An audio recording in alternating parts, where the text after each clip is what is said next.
Hello, everyone. Thanks for being here. Namo MyoHoRenGeKyo. Um, this is is my chair in the middle? Yeah. This is a relatively short go show. It's written to someone like you and I, a lay monk, somebody who's an avid student of Buddhism and following the Bodhisattva way will influence others and may even be a gathering place for uh, people outside of a temple setting or a worship halls in Japan, even to this day, are often just in people's homes. People who can host others to come and do gongyo, chant, shodai, and so forth, sit and have basically study sessions to strengthen and deepen their understanding of Buddhist practice. So this is a letter written from Minobu, again, 1279, and it is titled The Unmatched Rewards of the Law.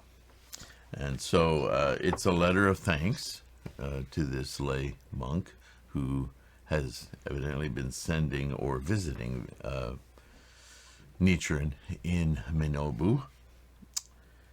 And so it starts out with a thank you, and then it gets right into scholarship, teaching. And Nichiren does this, obviously, for a couple of reasons. Number one, to help this monk understand more profoundly the teachings of the Lotus Sutra. But this not only helps this monk, but gives this monk tools with which to help others understand the teachings of the Lotus Sutra, right? And so that's us. Here we go. I have received 100 bamboo shoots, followed afterward by an additional 20. So he's acknowledging the gift sent to him, or the offering, I should say. The seventh volume of the Lotus Sutra of the Wonderful Law reads, quote, even if a person were to fill the whole major world system with the seven treasures as an offering to the Buddha and the great Bodhisattvas, Pratyeka Buddhas, and Arhats, the benefits or the rewards gained by such a person cannot match those gained by accepting and upholding this MyoHoRenGeKyo, this Lotus Sutra. Even just one four-line verse of it. The latter brings the most numerous rewards of all. End quote. The 10th volume of the Words and Phrases of the Lotus Sutra states, quote, the statement that offering the seven kinds of treasures to the four types of sages cannot equal upholding one verse of the Lotus Sutra, MyoHoRenGeKyo, indicates that the law is the teacher of these sages. Nothing surpasses the law in its ability to cause birth, nurturing, maturity, and prosperity. Therefore, the person is insignificant while the law is supreme. End quote. The 10th volume, and that's really all about what we've been saying, is to live a fruitful, fully manifested potential life. It's not about having wealth. It's about having ease, suspending obstacles and suffering. Imagine if you could live your life. This may not be a good exercise, but if you're a list maker and you could sit down and list all of the things that hold you back in any way, in thought, in life, in your environs, every little thing that seems to, maybe it doesn't stop you cold, but it impedes you, it gets in your way. The list would go on, wouldn't it? Picture your life living without those obstacles. It's almost unfathomable when you really sit down and think about it. So living without those obstacles would be unfathomable, to use these words. The 10th volume of the annotations on, quote, the words and phrases of the Lotus Sutra, end quote, comments, quote, it is similar to the case of parents who invariably protect their children through these four functions. To conceive a desire to seek the way through the power of the law is to be born. So do you understand the rhetoric of birth and death here? To invoke your Buddhahood is to be born. MyoHoRenGeKyo is a rebirth into your liberated, fully manifested potential. To follow the law from beginning to end is to be nurtured. So this is practice, right? Over and over and over again. To be reborn, die, born, die, born, die. Because we live moment to moment. Each moment is a birth and a falling away, or death, if you will. Death isn't the opposite of life. Death is the opposite of birth. It's just the cycle, you see. To harvest the supreme fruit of Buddhahood is to reach maturity. To appear in various forms in the phenomenal world for the salvation of others is to prosper. Although these four stages differ from one another, they all take the law as their basis. So this is an important little paragraph in reference to some questions I've had lately from those who are wondering how does Buddhism treat our purpose in life, our mission in life? How do we find that anchor in samsaric life to work toward? What is our goal? And many of you will know right away how to say that, but this is another way to say it. To harvest the supreme fruit of Buddhahood is to reach maturity. In other words, you haven't truly lived your samsaric life fully until you work on invoking your Buddhahood. Your Buddhahood is your maturity. You've fully realized. You see? The next sentence, to appear in various forms in the phenomenal world for the salvation of others is to prosper. So if your samsaric desire is to prosper, to be successful in Buddhism, that is your bodhisattva job, if you will. If you want to put samsaric terminology to it, your job is bodhisattva. To excel at your job is to raise at least one other into their maturity, their invocation, their realization of their Buddhahood. You see? Although these four stages differ from one another, they all take the law as their basis, MyoHoRenGeKyo. This is it. There are a lot of worldly successes, but those are worldly. Why are they worldly? Because in samsara, on this earth, we humans have all these social constructs that we measure success or accomplishment. But you have to realize all of that, though we don't want to deny it, it's our samsaric, it is identity. It's identification, right? We live in an age of identity politics. But that's all to do with the ego, with the human mind, with the mind that is attached, stuck in possession, having. That's what precipitates all our suffering. Not only by not having it, but even accomplishing it and having it is a form of suffering. Because you can't hold that eternally. You can't continue to hold that. That's a momentary exaltation that falls away almost immediately.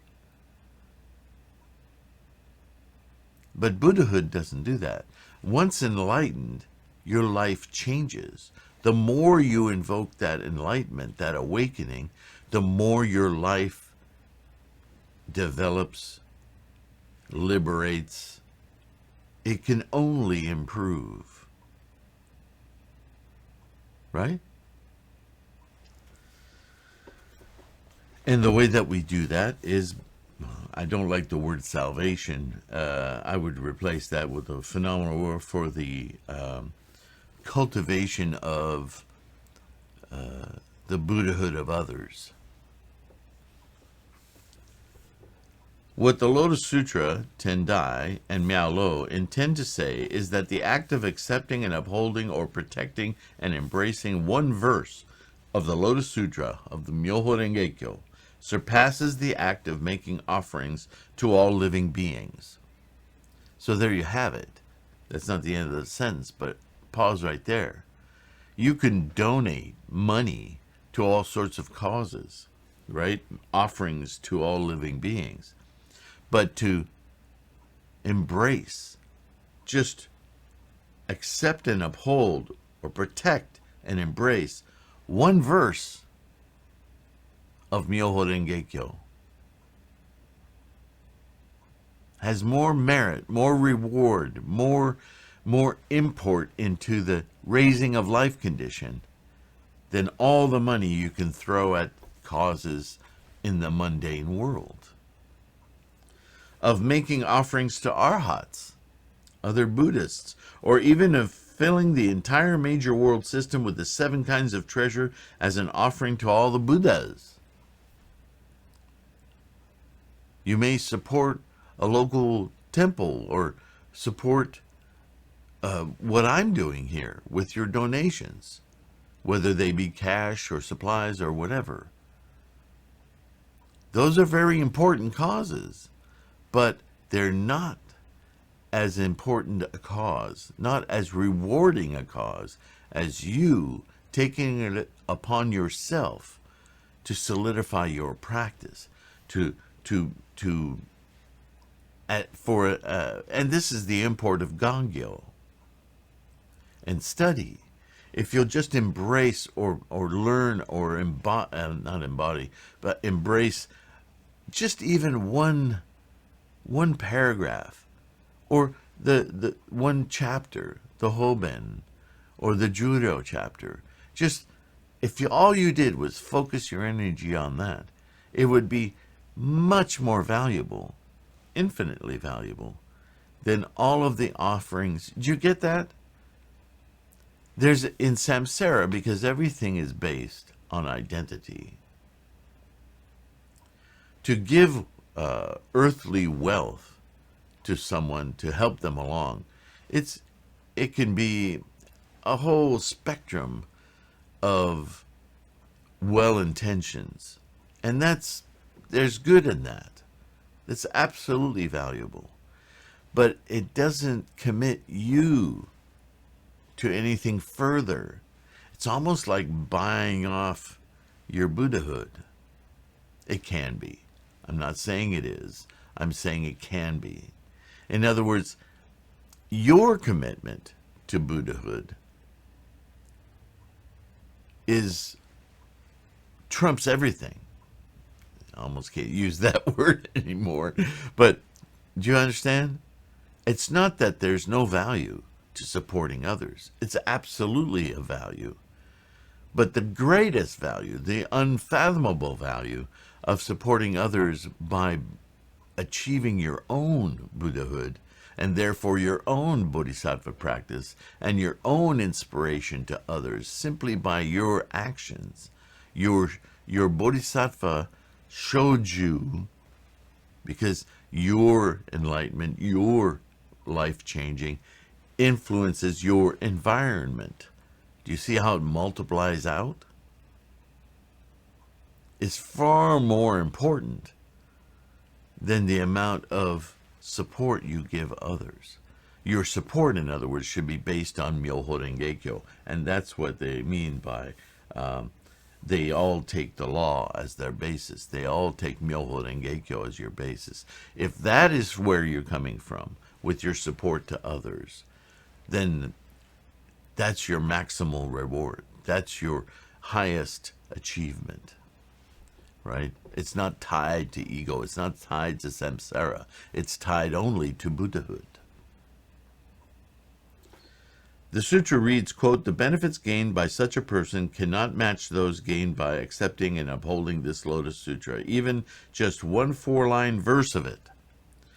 The latter brings the most numerous rewards of all," end quote. Tendai states, quote, "The person is insignificant while the law is supreme."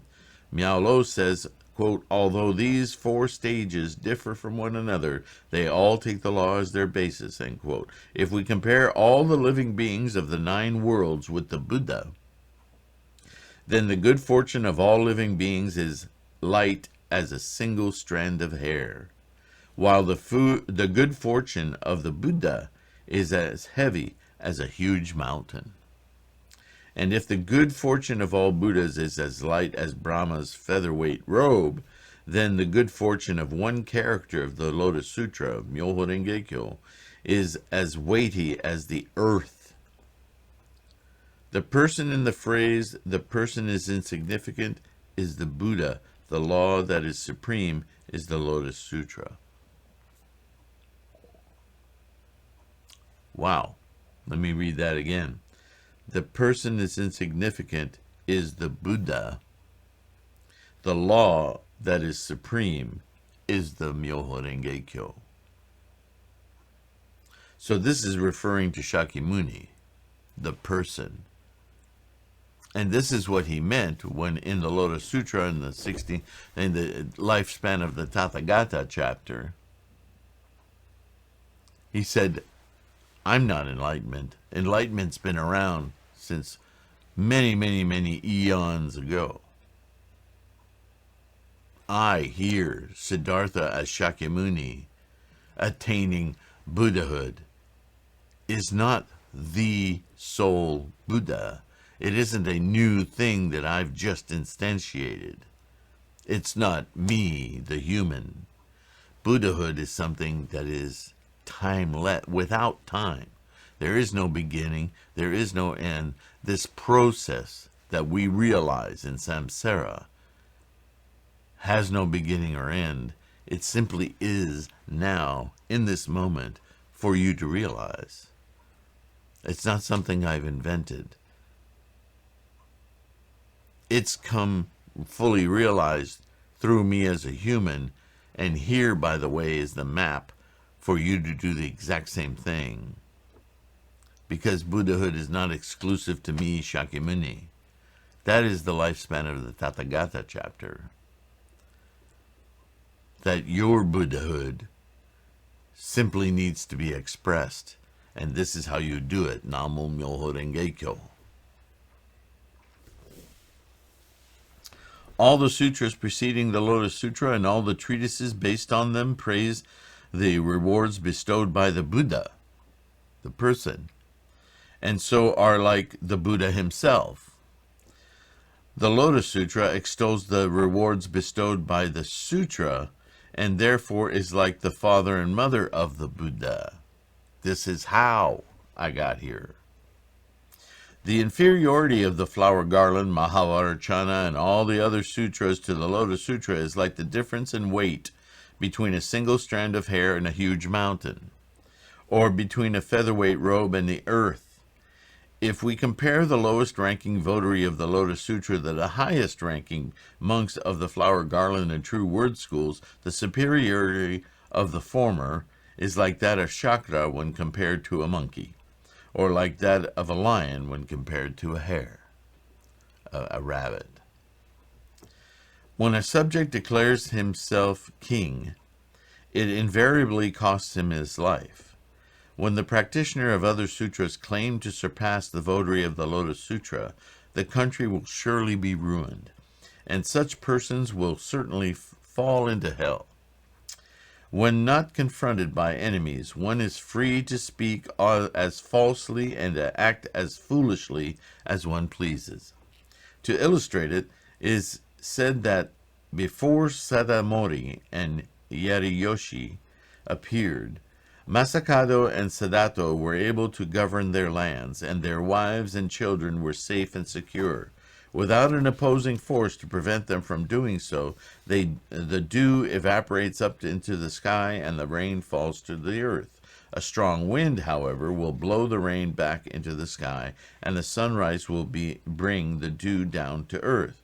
Likewise, before Dengyo appeared, the 6 schools, including the flower garland school, were like the dew rising into the sky. The true word school is the same. Therefore, you should understand that once a strong enemy appears and attacks that school fiercely with the Lotus Sutra, the chief priest of Mount Hiei and the priests or the monks of Toji and Omuro will all be like the dew at sunrise.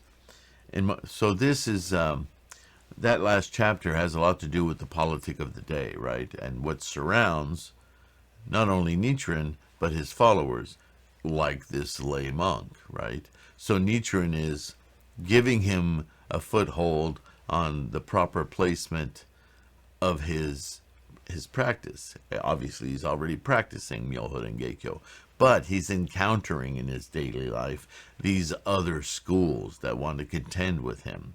And so Nichiren is bolstering his understanding of where the Lotus Sutra, MyoHoRenGeKyo, sits in relation to these earlier Buddhist teachings, right? In the more than 2,200 years since Buddha's passing, no one has yet fully explained and spread the Lotus Sutra, exactly as the Sutra teaches.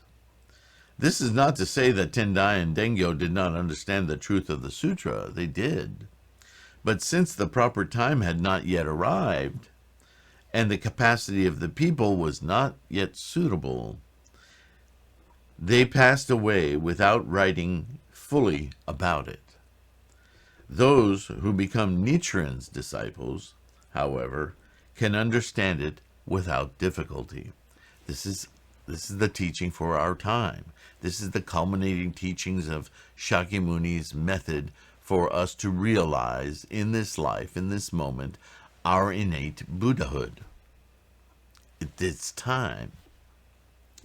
In the entire land of Jambudvipa, there has never before been a hall or a padyeta that produced the image of Shakyamuni Buddha of the lifespan chapter of the Lotus Sutra.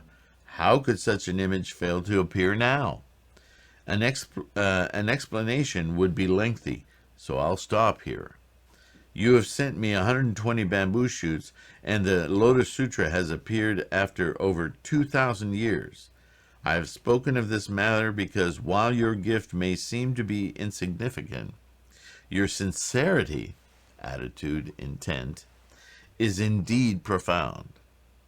Moreover, at the present time, because of farm work and the building of the shrine, people have no spare time. Because your seeking mind is nonetheless so strong, I am certain that the law has manifested itself to you. With my deep respect, Nichiren. This is a reply to Nishiyama. So there he closes with exactly what I was saying earlier. You can make great gifts to all of humanity, or you can make modest gifts. The size of the gift isn't the reward for your life, your Buddhahood, your earthly samsaric life. It is the intent, the attitude, and if it's based, your intent and attitude, on MyoHoRenGeKyo, rather than anything having to do with samsaric ego, then your gift is truly great, because it's based on Lotus Sutra, MyoHoRenGeKyo. I hope I made that clear. Sometimes I worry that I go too many ways and it becomes confusing. So let me know if I did that. I'll fix it. In the meantime, keep your practice strong. Stay healthy. Be careful. We live in a very volatile world. There's a lot of, Buddha said it, and I'll repeat it again, greed, anger, and stupidity, or avarice, manipulation, and foolishness, ignorance, basically. In Buddhism, that's a translation to stupidity is ignorance that is stubborn. You know, we tend to, there's one thing about just not knowing about something, ignorance, But there's also, in our modern world, we humans have figured out how to stubbornly instantiate ignorance as a quality, as a sort of distinction. It's amazing. So that's just to show that this is the kind of, in Buddhist terminology, evil that we're having to deal with. Evil is a very Western kind of a term. I think it's just negativity, obstacle, gets in the way, drags us down, resistance. Not a good kind of resistance, like you might be thinking politically. I don't know that resistance even in that way has any value. What's of value is to spend less time and energy on negativity and just rise above it and speak to, embrace, and push into the world constructive, positive enlightenment, because that ameliorates any samsaric situation, right? Namo MyoHoRenGeKyo. Embrace your awakening. And I'll see you in the next video. Thank you so much for your participation and your support.